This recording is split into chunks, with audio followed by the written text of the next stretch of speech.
Hey, Kings Hill family. For the devotion this week, I'd like to talk about fear. We experience fear as a part of regular life, but especially now during a global health crisis, I believe a lot of us are having to deal with fear in some unique ways. And if you read throughout the Bible, you will hear the phrase, "do not be afraid," repeated over and over again. And I think that sometimes we begin to think we have to deny fear or we have to suppress fear. And maybe we don't say that out loud, but by the actions of our heart, we try to suppress fear. When we feel it, we try to squeeze it and make it go away. I'm reading through a book right now by a pastor, and he's at a point in the book where he's saying that fear is an unavoidable part of life.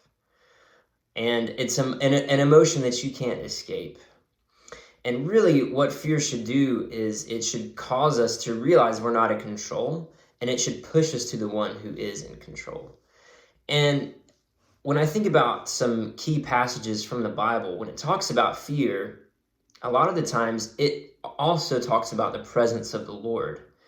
And so probably the most famous example is Psalm 23, where it says, "Even though I walk through the valley of the shadow of death, I will fear no evil because you are with me." And that's just one example. I mean, there's examples from Isaiah 41, Isaiah 43, Joshua chapter 1, Psalm 16 that talk about, I will not be afraid because God is with me. And I really would encourage us to take our fear when we experience it. Right now, in the midst of this global health crisis, when you experience fear, don't suppress it, don't deny it, take it to the right place. Right now I'm reading through the book of Mark in the New Testament, and there's this pretty iconic story of Jesus calming the storm. And if you're unfamiliar with it, Jesus is asleep in a boat, and the disciples are going out on the water, and a storm comes up, and the boat begins to sink. So they run to Jesus, and they ask this really profound question. They say, "Teacher, do you not care that we are perishing?" And I say it's profound because it reveals a lot of what's going on in their hearts.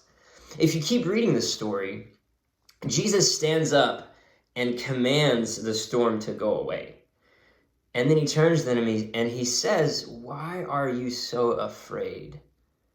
Where is your faith?" And I would say the first thing that's encouraging about that story is that Jesus takes care of the storm first, right? He doesn't demand that they come up with faith. He doesn't give them a lecture on why their faith is absent. He takes care of the storm. And that's so comforting to me because it shows that Jesus is really concerned with their safety. He takes care of the highest risk first, and then he asks them a really powerful question. Why are you afraid? And if we go back to what they woke up Jesus with, they woke up Jesus and they said, "Don't you care that we're perishing?" Which would imply that they really don't believe that he cares. And so when Jesus says, "Why are you afraid?" he's digging a little bit. I think so often when we experience fear, we think, "Oh, that means I don't have faith."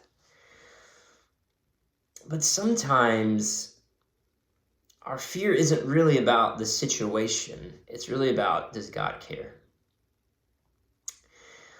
And I think if you look at those passages throughout the Bible that say, "Do not fear because God is with you," the encouragement there, the comfort there is that you have a good God and you have a powerful God.